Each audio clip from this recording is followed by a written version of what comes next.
For a few months, I had been wondering how I could go about making paint using natural color. My biggest challenge during the time was figuring out what people use as the carrier for the paint. I had watched a couple videos and couldn't quite figure it out. And then one day, I found a piece of information that led me to my solution. So in this video, I'll show you how I made paint using natural color, and then I'll use it to do a particular technique on fabric.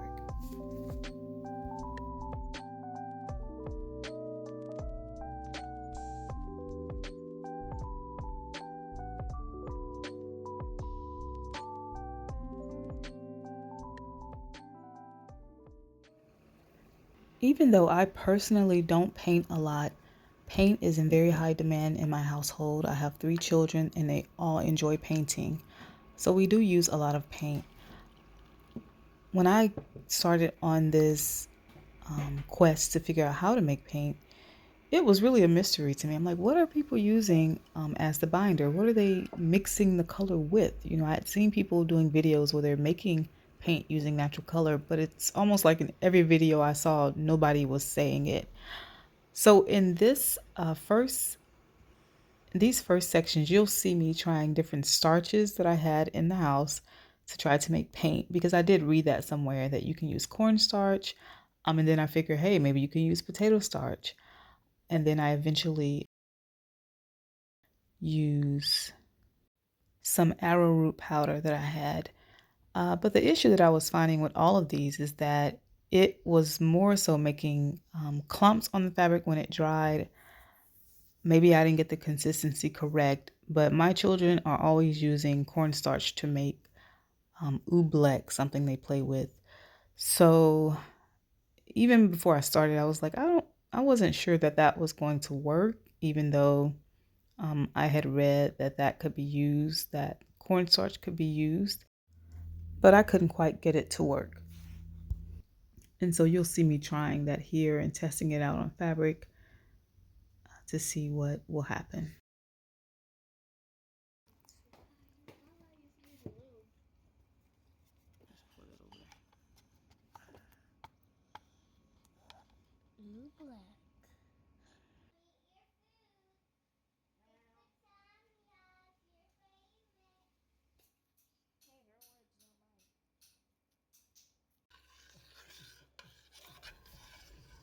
Then at some point, I researched how to make paint out of flour.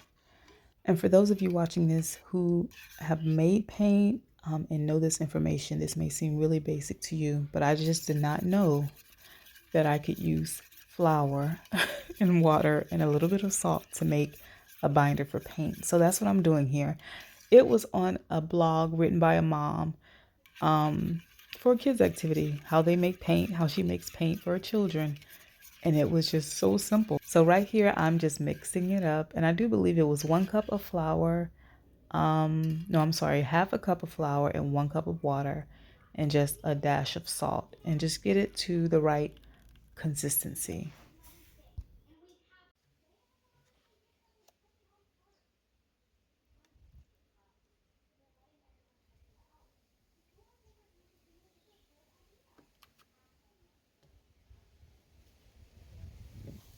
At this point, I'm going to begin to add color. And the first thing that I'm going to use is turmeric powder. I am going to always stick by turmeric to use for various dyeing purposes, because it comes through. There's a lot of commentary about it being a fugitive dye, and maybe that people shouldn't use it. I will always use it. It gives great color. Even if it fades over time, I find that initially it gives good color and it stays in the fabric. And for the project that I'm going to do, I had a feeling that turmeric was going to be the main color that would be successful in the project. And so we'll see how that turns out later. I'm also going to try to use this hibiscus dye that my daughter made. She just put some hibiscus flowers in a jar and added some alum powder to make it purple. And so now I'm just getting some of the dye into, there's her fabric that she was dyeing, into this paint binder, but I realized that I should have been adding the dye as the main water source when I was making the binder, because it's only going to get lighter and lighter, or it's only going to be light, very light lavender color because of the white flower. So adding the dark purple, it's not turning into the color that I expected, and it's also watering down my paint. So I was thinking, what do I have in the house that I can use that might work well? And I went and got some spirulina powder. So I just turned that lavender dye into green dye. Okay, and now I'm moving on to the fabric project. If you've seen or heard about this crackle technique that you can do on fabric, that is what I'm going to be doing. So I'm making a paste, also using flour and water, that will be painted onto a piece of fabric. I'll allow it to dry overnight, and then complete the rest of the steps.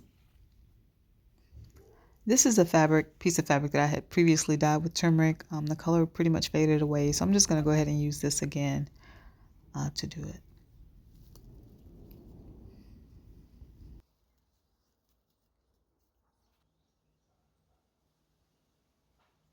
And right here you can see that I'm just attempting to paint the flour and water paste onto the fabric.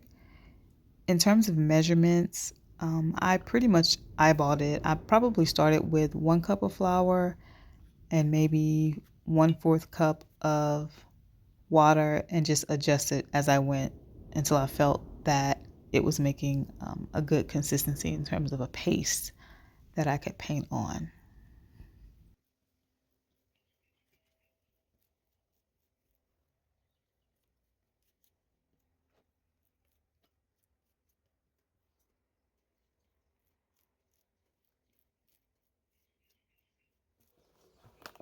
I allowed it to dry overnight, and this is the next day. You can see that it has dried, and it forms a hard layer on top of the fabric that I am now going to break up just by, folding and balling up the fabric to make these cracks in the flour that's dried on top of the fabric.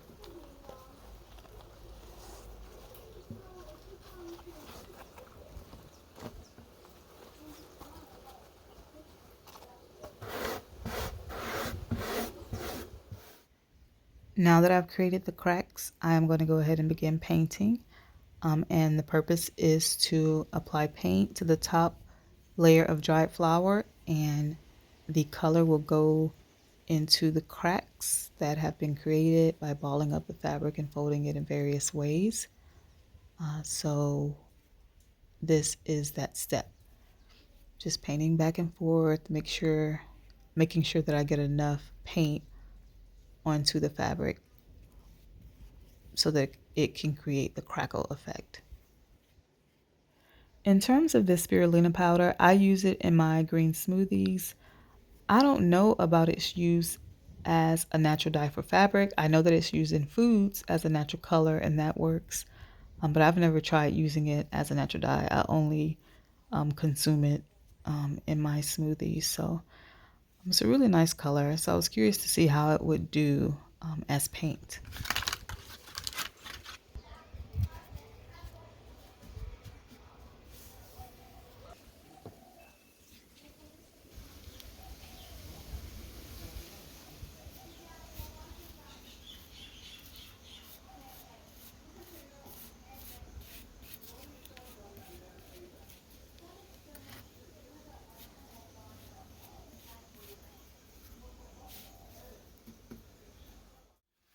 Once I got the pieces painted, I allowed them to dry overnight. And I didn't mention it earlier, but looking on the back of the fabric, you can kind of see how effective the paint was at going through the cracks. And I forgot to check this before it dried. On the turmeric one, it didn't seem that it covered so much of the fabric. This one looks really good. But I think that's an important step, just seeing how much paint you use and if it effectively went through the cracks to actually reach the fabric. The next step for me in this process was to now wash off the dried flour paste. So I'm just using a large bowl with some warm water, and I'm going to submerge the fabric pieces into this, and the flour will wash off. I've also seen a video where somebody used a water hose and just sprayed it off, but it takes a little bit of time to get it off. And as you can see, the spirulina did not work. It did not leave me the design that I was expecting. You can barely see any traces of it on the fabric here. So as far as I can tell, spirulina is not an effective dye. And then I'm going to clean off the flour from this turmeric piece and see how that does.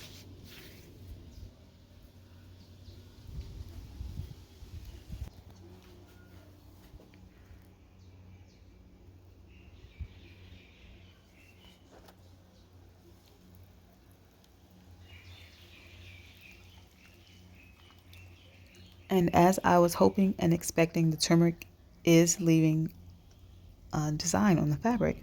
Another thing I like about this is that the water itself is going to color the fabric, so it will have like this light yellow background, and then there will be the dark areas where the turmeric created the crackle effect. So that came out pretty good, but I'm going to try this again. This time I am going to use some of the hibiscus dye, and I'm starting off with the hibiscus dye as the water being used to make the paint this time, with the hopes that the color will be dark enough to show up on the fabric. So this is just the same process that I did initially. Just some flour, water, and salt. I'm sorry, flour, hibiscus dye this time, and salt. And this color is still pretty light. It's lavender. It's a nice color. I just know from experience that it will not show up that well on cotton fabric. But I will proceed with this.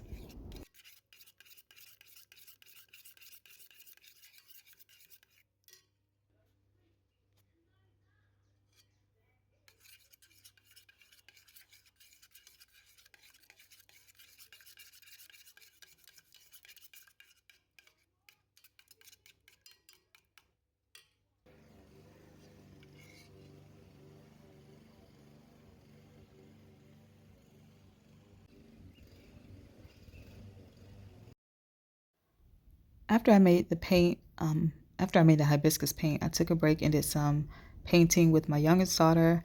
And you can see the spirulina dye. The spirulina paint works really well on paper. So, you know, if you're just using it as paint, it works well. We tried the spirulina, the turmeric, and also the lavender hibiscus dye. So as paint that can be used in other crafts and on paper for art, I think this works really well. You can create your own paints at home in this way and probably use any sort of natural color you have in your house, natural powders, seasonings, things like that, to make some paint for yourself or for others to use.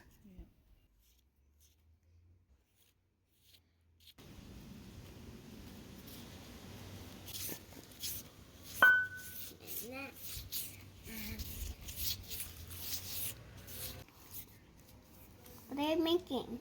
A shooting star? You got it.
So because I honestly didn't have a lot of faith that the hibiscus dye would work out that well, I went ahead and just rinsed it in this same water because I just could tell initially or early on that the color, the crackle effect wasn't being created. The dye wasn't dark enough. So I'll have to experiment more with other colors. I had a lot of faith in turmeric and it worked out well. But in terms of the spirulina and the hibiscus dye, those didn't really show up that great. Right here, you can see a little bit of the pattern, but it's very, very, very light. And once this dries, it'll be even lighter. Whereas on the turmeric, you can see some of the effect here. And you can see it even better right here. So turmeric was definitely the best option for this process. I do hope to experiment with other colors in the future. But for now, this is it. And I hope that you enjoyed. Thanks for watching.